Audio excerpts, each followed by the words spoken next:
قومی आवाज़ के नाज़रीन खुश आमदीद। अल्लाह का शुक्र है जो ख़बरें हम अपने ज़राए और तजर्बे की बुनियाद पर आपके साथ शेयर करते हैं वो एक एक करके दुरुस्त साबित हो रही हैं। हमने आपसे कहा था कि खान ने इन्हें बंद गली में फंसा दिया है। हमने एतजाज़ एहसन की वो खबर भी चंद रोज़ कबल ही आपके साथ शेयर कर दी थी जिसमें उन्होंने कहा था कि फ़ैसले सुप्रीम कोर्ट ही करेगी और अब मुमकिन फ़ैसला क्या हो सकता है।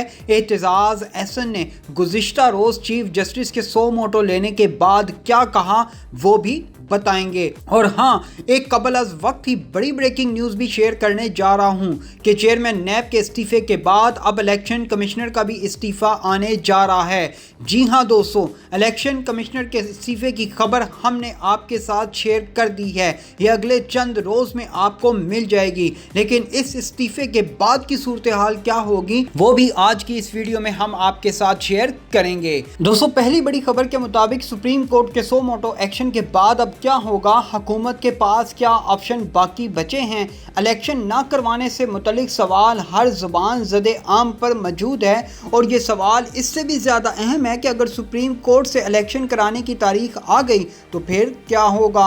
हुकूमती प्लान ये था और कल शाम तक ये सब गठजोड़ यही सोचे बैठा था कि बस अब ये इलेक्शन नहीं करवाएंगे और निज़ाम ऐसे ही चलता रहेगा, शायद हमें पूछने वाला कोई नहीं। लेकिन अब इनकी गेम ओवर हो चुकी है, अब इनको बचाने वाला शायद कोई नहीं। यही वजह है जो मरियम नवाज़ अपने हर जलसे जुलूस में आज भी ये कहती नज़र आ रही हैं कि लाडला आज भी कोई और है। लेकिन मरियम नवाज़ साहिबा को मालूम होना चाहिए कि बाजवा साहब कहकर चले गए थे कि आज के बाद सब गैर सियासी होगा, इसलिए अब लाडले वाला कोई चक्कर नहीं। तमाम फैसले मेरिट पर हो रहे हैं और होते रहेंगे इंशाल्लाह। दोस्तों, बज़ाहिर ये बंद गली में जा पहुंचे हैं जहां अब के बाद इन्हें सिर्फ और सिर्फ इलेक्शन की तैयारी करना होगी। और यकीन करें, ये यकीनी बात है कि अगर इस सूरत हाल में इलेक्शन हो गए तो जिन लोगों से इन्होंने सेहत कार्ड छीना है, जिनके मुंह से रोटी का नवाला छीना है, जिनका जीना इन्होंने हराम किया हुआ है, जिन्हें ये कह कह कर डरा रहे हैं कि अभी भी मज़ीद महंगाई होगी, वो कभी भी इन्हें वोट नहीं देंगे, बल्कि वो खान को सर आंखों पर बिठाकर लाएंगे। दोस्तों, सुप्रीम कोर्ट में केस लग गया है। सुप्रीम कोर्ट में 3 बड़े अहम सवाल होने हैं। पहला सबसे बड़ा सवाल ये है कि इलेक्शन करवाने से मुतल्लिक आईनी जिम्मेदारी किसकी है। जिसकी ये जिम्मेदारी है, क्या उसके अहकामात माने नहीं जा रहे, वो शख्स इस बात का तयन करे कि वो अपनी आईनी जिम्मेदारी कब और कैसे पूरी करेगा। अगर उसके रास्ते में कोई खलल डाल रहा है तो उस सरबराह के पास क्या कोई इख्तियारात नहीं है। दूसरा बड़ा सवाल जो सुप्रीम कोर्ट में होगा वो ये तारीख मुकर्रर करने का इख्तियार किसके पास है और अब तक तारीख का ऐलान क्यों नहीं किया गया।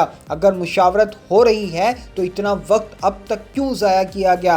कोई ठोस दलाइल हैं क्या इलेक्शन ना करवाने के। क्या रियासत के काम ऐसे रोके जा सकते हैं। तो तीसरा बड़ा सवाल, वफाक और सूबे क्या अपना आईनी जिम्मेदारी पूरी नहीं कर रहे। और यहाँ मैं आपको सबसे अहम बात भी बता दूं कि ये सुप्रीम कोर्ट का लार्जर बेंच है, इसमें केस को हर पहलू से देखा जाएगा कि आखिर वो कौन से अनासर हैं जो इलेक्शन नहीं होने दे रहे। और यकीन करें, इस केस में सब चेहरे बेनकाब हो सकते हैं अगर इलेक्शन की तारीख ना दी गई। और मज़े की बात यह भी है कि ये केस ज़्यादा लंबा नहीं होना, 1 हफ्ते के अंदर अंदर इस केस का फैसला हो जाना है, क्योंकि इलेक्शन करवाने की मुद्दत ख़त्म होने को है।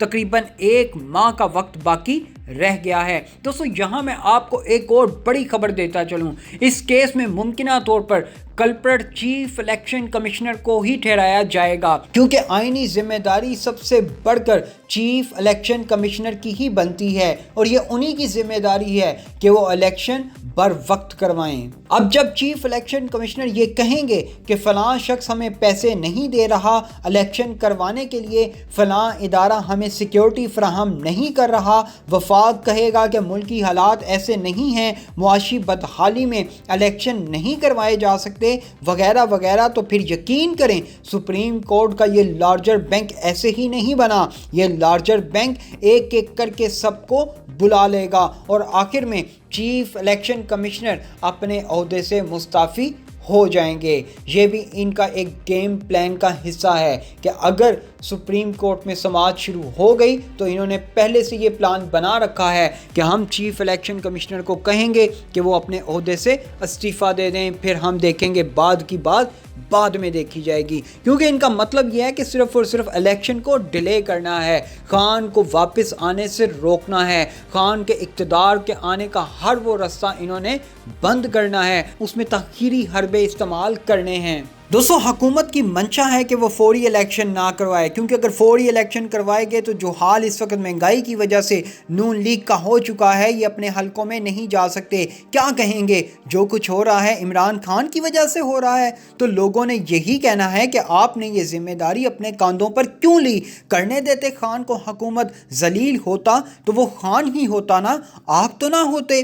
دوستو، اب حکومت بری طرح بند گلی میں پھنس چکی ہے۔ یہ وہ بند راستہ ہے جہاں سے فرار نہیں ہوا جا سکتا، کیونکہ سپریم کورٹ کے آگے کوئی اور پلیٹ فارم نہیں بچتا۔ سپریم کورٹ نے پنجاب اور خیبر پختونخوا میں انتخابات میں تاخیر پر از خود نوٹس لے لیا ہے۔ جسٹس اعجاز الحسن اور جسٹس مظاہر علی اکبر نقوی نے از خود نوٹس کے لیے معاملہ چیف جسٹس کو بھیجا تھا۔ سپریم کورٹ کے 2 رکنی بینچ نے غلام محمود ڈوگر کیس میں 16 فروری کو از خود نوٹس کے لیے معاملہ چیف جسٹس کو بھیجا تھا۔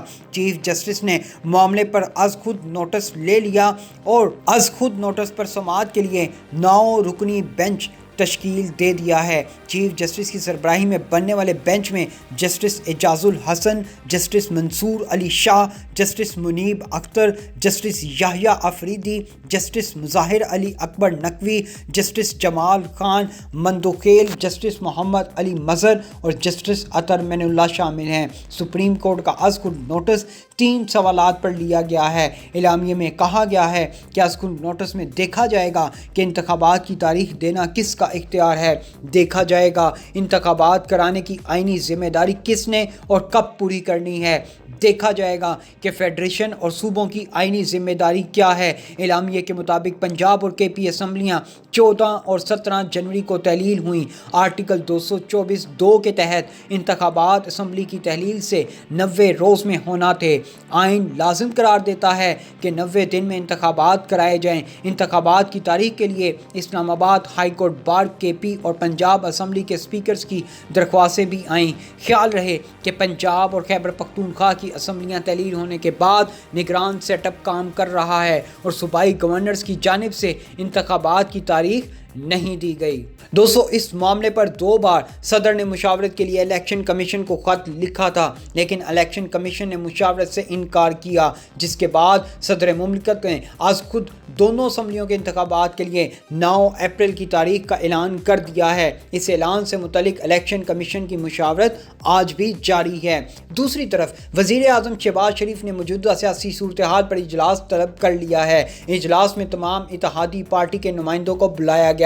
اس اجلاس میں ممکنہ طور پر سپریم کورٹ میں لگے اس کیس سے متعلق مشاورت ہوگی اور لائحہ عمل اختیار کیا جائے گا کہ کیسے الیکشن نہ کروانے کے لیے حکمت عملی بنائی جائے گی، اور اگر الیکشن کروانے پڑ گئے تو پھر کیا ہوگا۔ ذرائع کا کہنا ہے کہ اجلاس میں سپریم کورٹ آف پاکستان کے از خود نوٹس سے متعلق غور بھی ہوگا۔ دوستو، بظاہر یہ بند گلی میں جا پہنچے ہیں، جہاں اب کے بعد انہیں صرف اور صرف الیکشن کی تیاری کرنا ہوگی، اور یقین کریں یہ یقینی بات ہے کہ اگر اس صورتحال میں الیکشن ہو گئے تو جن لوگوں سے انہوں نے صحت کارڈ چھینا ہے، جن کے منہ سے روٹی کا نوالہ چھینا ہے، جن کا جینا انہوں نے حرام کیا ہوا ہے، جنہیں یہ کہہ کہہ کر ڈرا رہے ہیں کہ ابھی مزید مہنگائی ہوگی، وہ کبھی بھی انہیں ووٹ نہیں دیں گے، بلکہ وہ خان کو سر آنکھوں پر بٹھا کر دوبارہ اقتدار میں لائیں گے۔